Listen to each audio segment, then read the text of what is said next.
po yung ating ano, yung nakatubig na dough. Then, natin lang sa apat.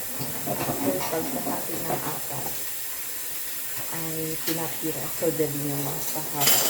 Pero, tapos ipira-pira ko siya. And then, yung pag na individual slice na siya, yun na yung ano mo talaga siya, i-made. And then, after nito, papahiran siya ng butter. Yung gitna lang papahiran ng butter. Ayan. Papahiran ng butter yung gitna.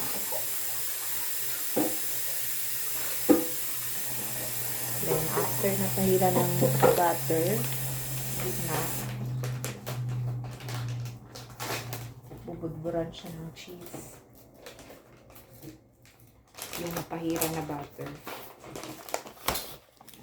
Bubudburan siya ng cheese dito sa gitna. Yan.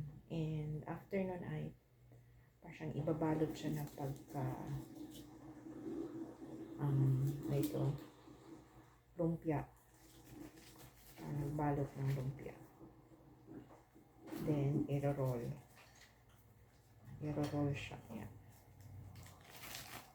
So, na-roll doon sa ano. Tapos, isisil yung ganito. Then, i-roll siya na ang ano is makuha natin yung parang 14 inches.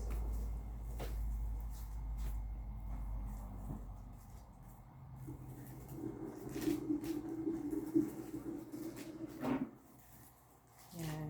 So, ganyan na siya. Hindi siguro yung 14 inches kasi maano siya. Then, iti-twist na natin siya kapag ganyan. Yan. Ito na yung ating saymada. Ganyan lang siya. Then, the rest na naman. So, ito yung individual na wala akong pang-need. So, ito yung gamit ko.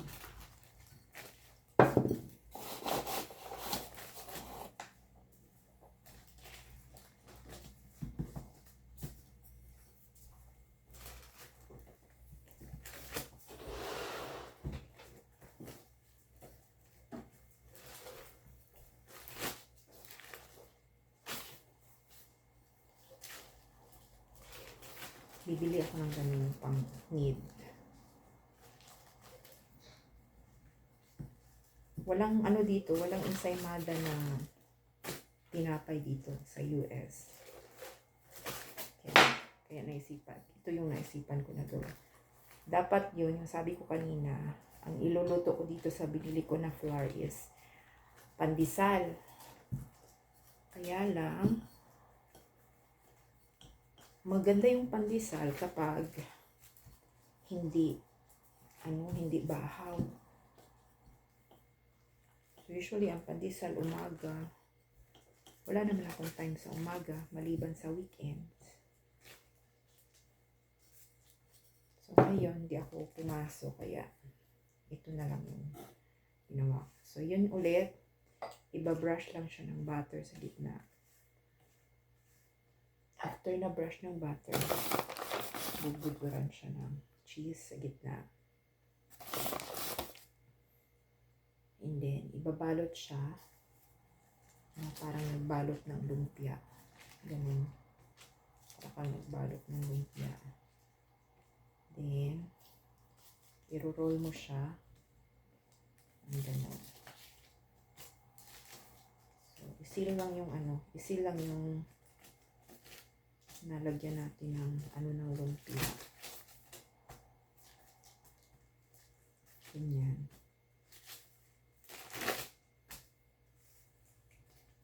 Then, after nun, hawakan lang yung dulo, magkabilang dulo. Medyo habaan pa ng konti. Hawakan yung dalawang dulo, tapos titwist siya. Parang maging ganito siya. Yan. So, yun yung individual natin na ensaymada. dapat 80 grams yung ano. Eh, wala naman akong pang ano. Wala akong pang weigh. So, in-estimate ko lang siya. Di ba pagkahati nung ano, pagkahati nung bilog na pinataba natin ng mga 2 hours, pinaalsa pala. Hatiin yun sa 4. Tapos, pagkahati ng 4, hatiin naman siya sa maliliit. Sa isang ano, mga 5 po ang magawa yung kalahati. So, 5 na magawa times 4. So, mga 20 po ang magawa na to. Magawa na ano, ensaymada. So, ang nakita ko na ano is, nadamihan ko siya ng butter nung una-una. Kaya medyo sagi siya. Kinakailangan ko siyang lagyan ng ano, ng flour. Kasi medyo basa siya.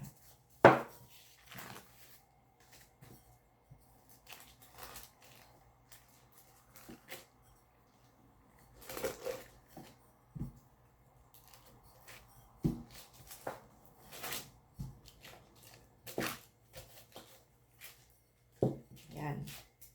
So again, pahira natin ng butter sa gitna. Melted butter ito.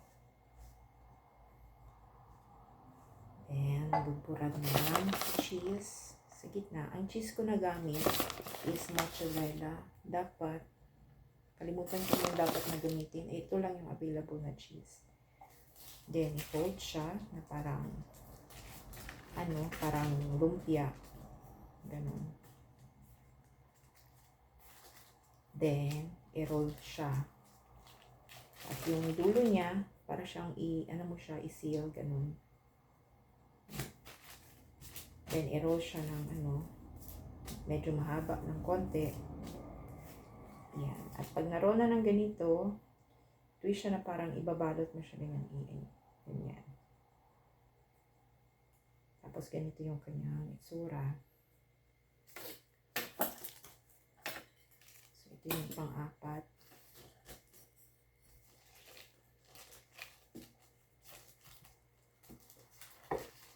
So, nilalagyan ko siya ng flour dito. Kasi nga, medyo siya basta.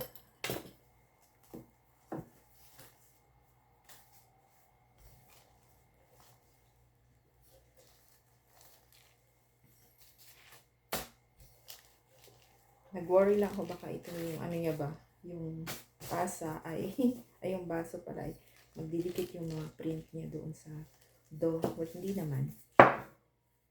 Parang kapit na kapit yung print sa baso. Binili namin ito yung yung nagbigay sa amin ng gamit doon sa Kings Mountain, mga school supply. Nung pumunta kami sa kanila, meron din pala siyang tinda ng mga items. Kaya bumili kami. Ito yung nabili namin. Ito yung gloves ba yun? Para sa winter. At t-shirt. Cheese. Hindi ko alam na may cheese pala ang ensaymada sa loob.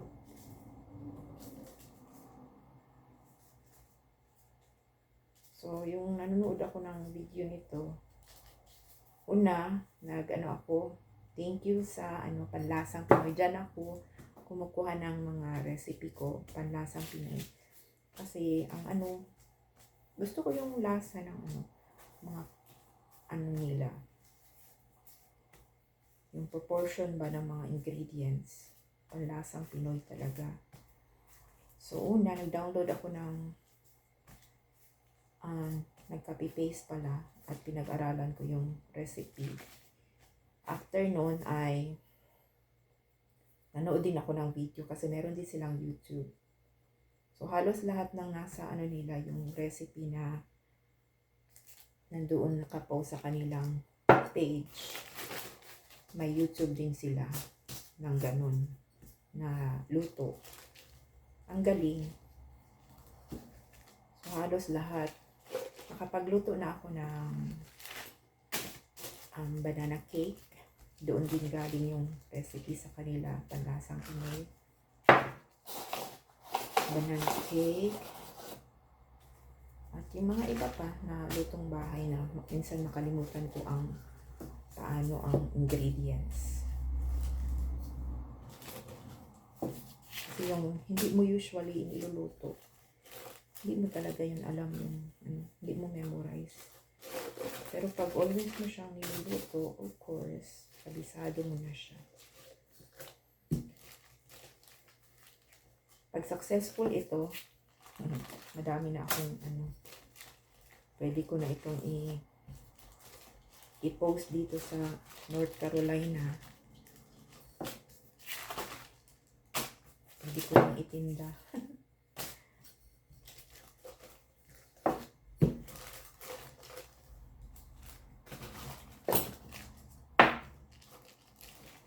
Sabi ni Emma, sabi ng asawa ko, ilagay ko daw sa mesa para hindi ako mahirapan. Hindi kasi sa amin itong mesa na medyo maano ako sa, yung isip ko ba, saan kaya itong nanggaling ang mesa. Parang ganun. Kaya I prefer to use this parchment. Kasi marami kaming ganito. Itong wax paper pala. Dito pa. Parchment, wax paper. Para magamit. So, yan na. Butter ulit. Then, natin yung cheese.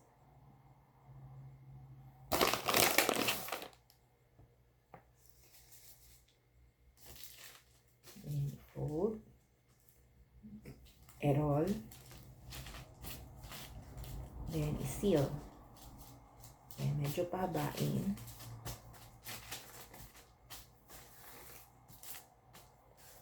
Medyo pahabain para ma-tie, yung parang manat mo siya ng forma ng ensaymada. Ganun. May lumabas na cheese. Nabiyak siya. So, okay. Ganun siya. So, 5 na yung nagawa ko. Ito, ganito siya kalaki yung hinati mo siya sa 4 na. Ganito siya kalaki. So, itabi ko muna ito yung bite piece. So, ganito siya kalaki. Ang gagawin, i-roll lang siya ng pabilog. Pa-cylindrical. Ang term nila is cylindrical.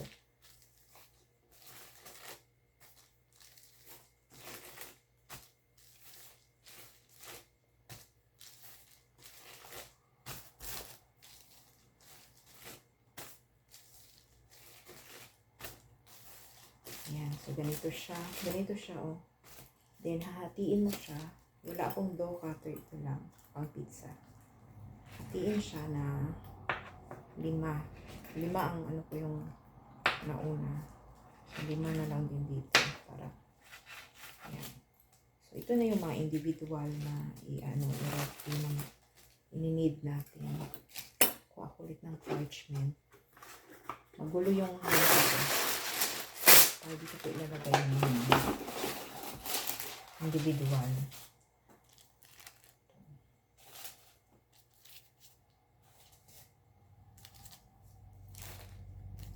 Dito ako magmamasa. So, ito na yung individual. Ito na yung i-roll. Again, lalagyan pa ng ano kasi magdidikit siya sa baso. Lalagyan ko siya ng flour para manid ko siya.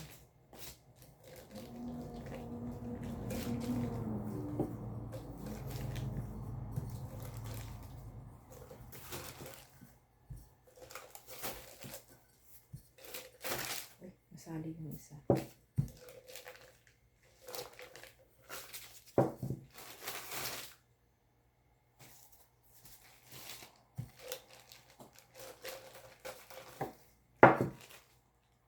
Busog masyado ako. Masakit yung tiyan ko.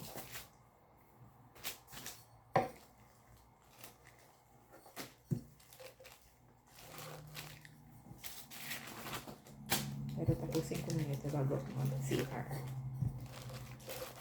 Malinis ang kamay.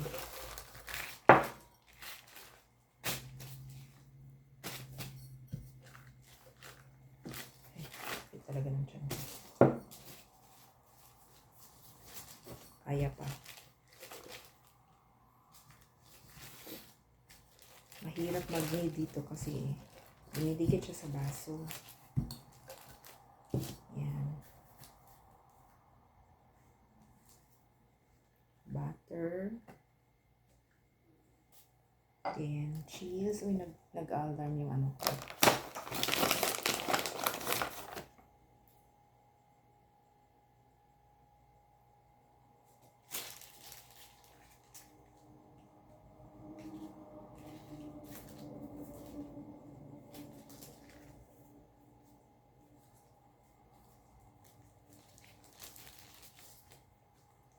Tapos, isarado.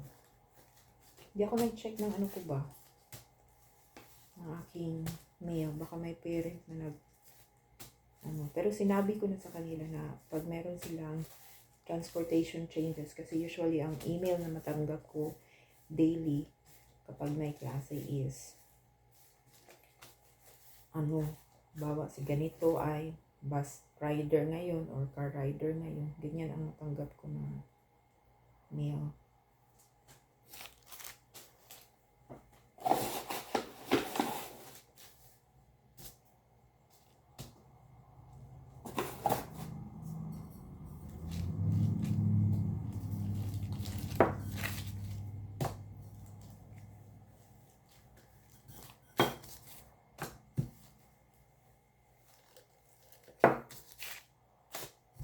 Tapos, nakalimutan ko kung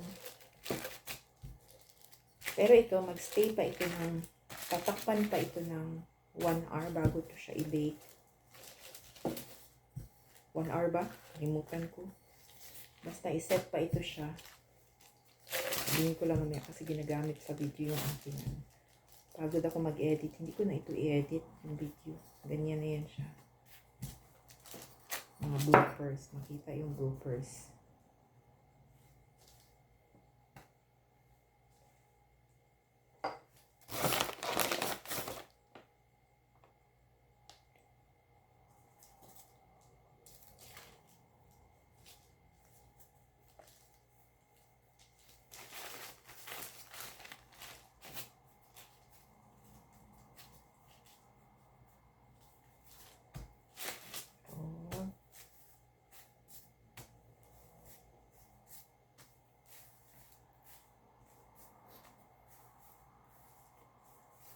May part na yung mabutas siya, tapos makita yung cheese. Hindi ko alam Dapat siya dahan-dahan lang at yung pag-roll nga, yun ang napansin ko.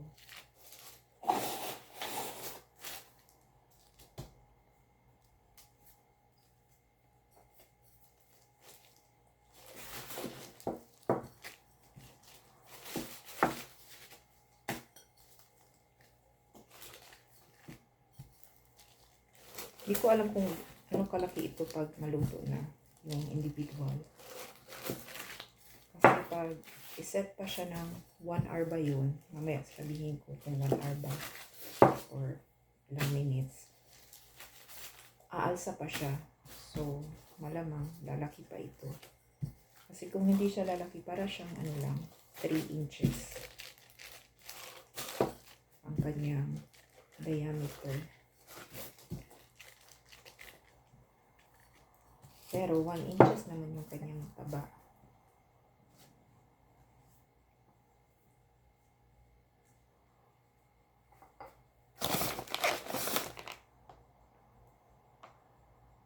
Mozzarella. Feeling ko hindi mozzarella ang gamit kasi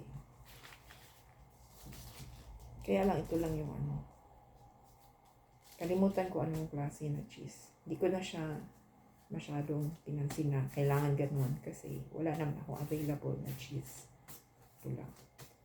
Ayaw ko ding bumili para doon lang kasi na lang ba parang okay, magluto ako parang ganun. Hindi ko siya plinano na lutuin ngayon.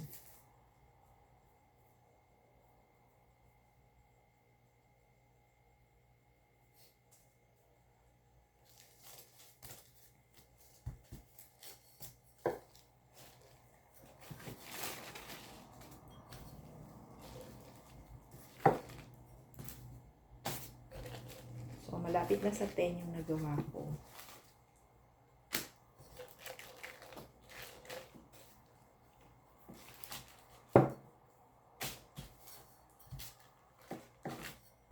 Ang 9 na ito. Pero meron pang another 10.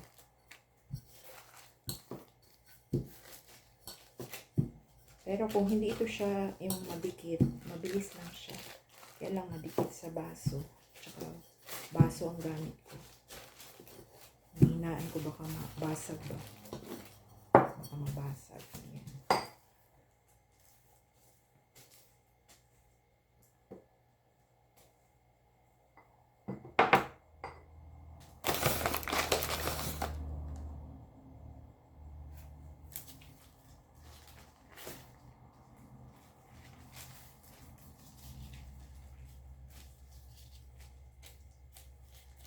Then, hindi ko din alam kung perfect ba ito yung lasa niya kasi, yun nga, yung ano na ako, nag-measure gamit yung ano nila. Yung paghalo na, nagtaka ako bakit doon sa ano, sa liquid, sa dry ingredients, bakit may sugar? Tapos, yung ano na, nag-mix na ulit ng para sa, ano, yung wet, meron din siyang sugar. Kaya nagtaka ako.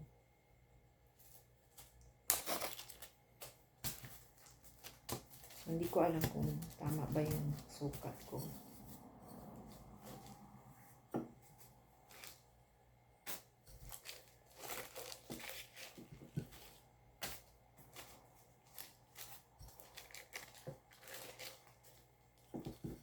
Malikit siya sa ano.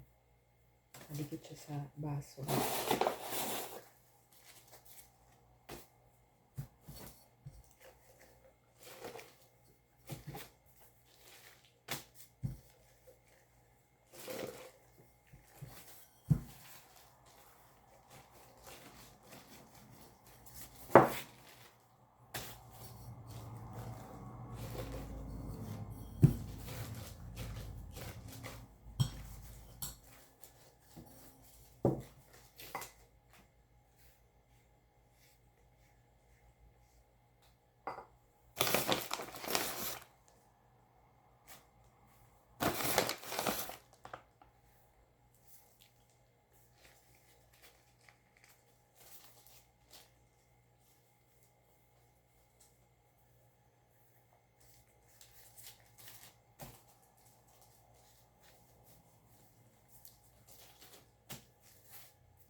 natapos ko na yung 10. Ito na naman yung isa. Umisip na siya sa wax paper. Again, i-roll natin ito. Itong mahaba eh. I-roll natin na siya sa irin. Ayan.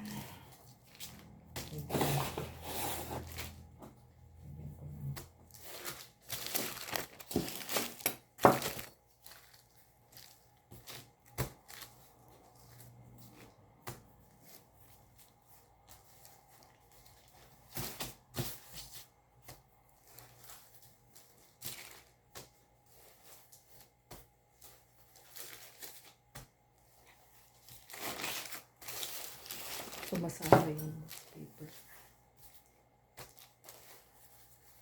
Tama na. Tama, tansya ko naman siya. 1, 2, 3. Parang maliit yung ano. 4, 5. Lagyan natin yung maliit siya. Okay.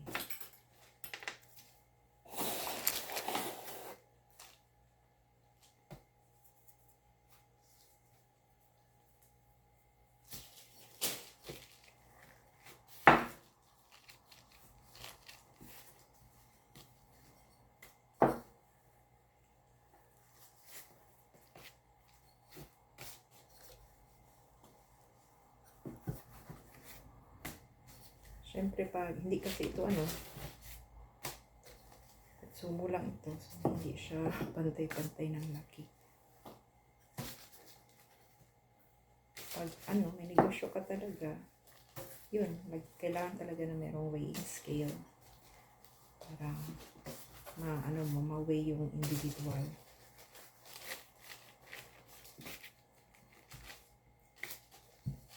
Individual na tinapay. Yan. Ano yan?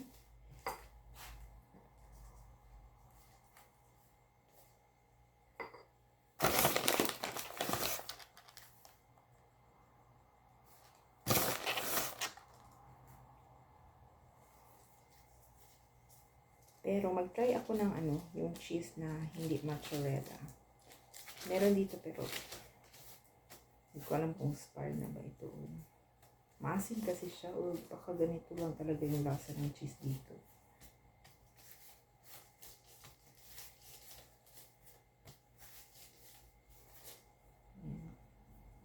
Ito yung parang maliit siya pero chops na yan.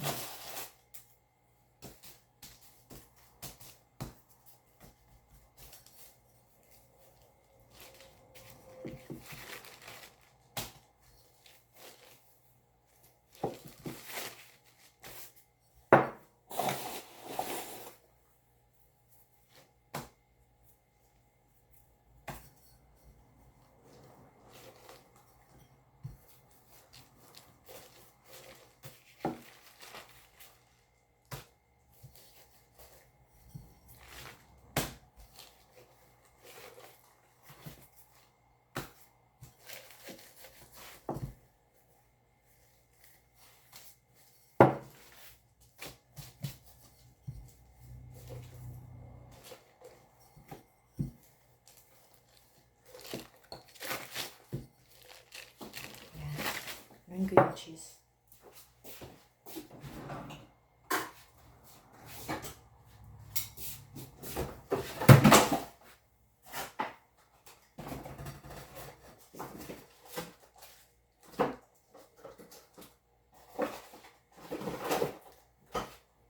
So, ito yung cheese na isa na meron ako. Parmesan.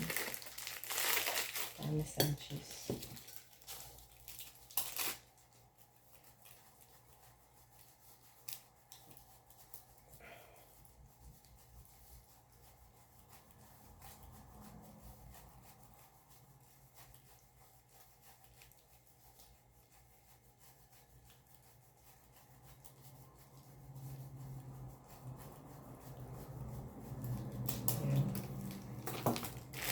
Ito yung gagamitin ko sa natira na siyam na ensaymada.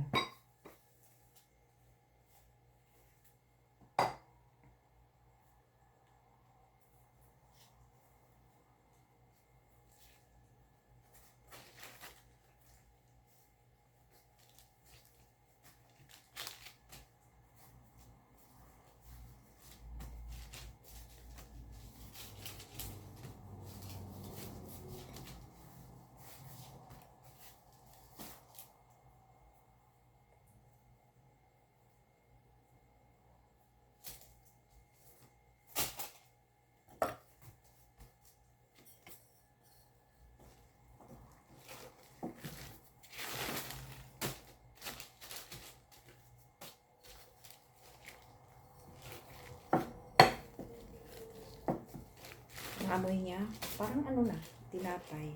Yung amoy ng dough na ito. Amoy tinapay talaga.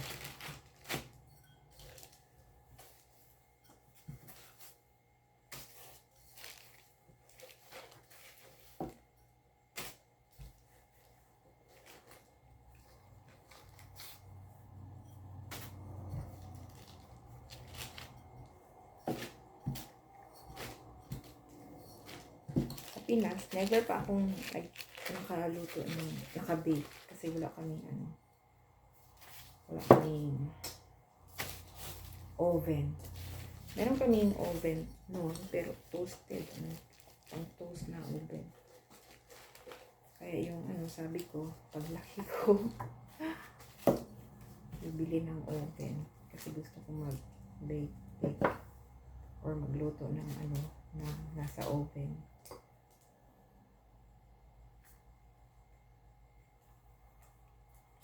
Pero itong oven na nandito sa ano sa bahay, ano ito siya? May-ari na ng bahay. So pag ano namin, mayroon ng oven. Hindi namin ito binili.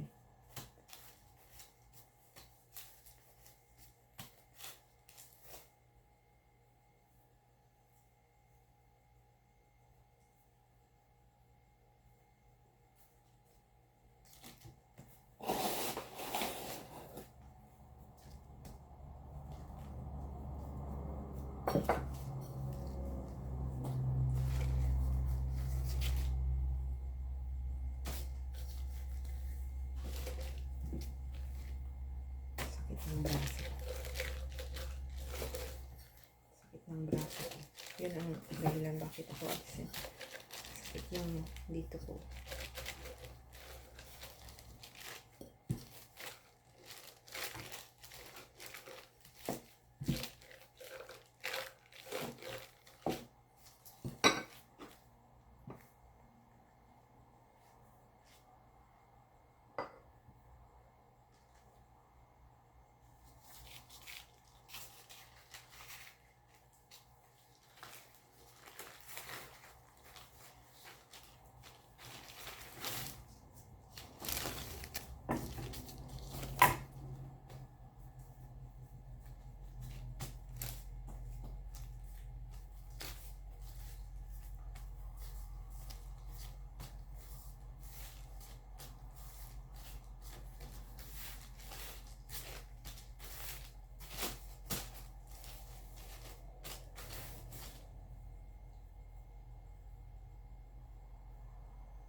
Wait lang, i-ano ko muna. Baka may message ang parent ko. Okay, so nag-preheat na ako ng oven na 350 degrees Fahrenheit.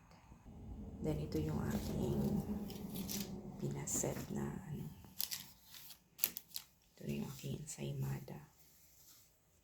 Tatakpan ko ulit. So, after 10 minutes ng preheating, hinalagay ko na po yung aking ensaymada sa top layer. So, i-bake ko ito for 15 minutes. So, ayan, 2 minutes na lang at luto na yung ating ensaymada. So, dahil malapit nang maluto yung ating ensaymada, magpapamelt ako ng butter para ilalagay doon sa toppings ng bread. So, ito na yung ating butter na i-spread sa top ng ating ensaymada. Prepare ko na yung aking sugar. So, tapos na yung ating ensaymada. Ngayon ay i-off ko na siya. At titingnan natin yung ating ensaymada. Gamit ang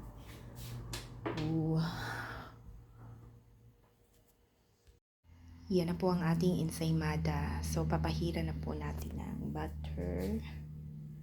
Yung top nito.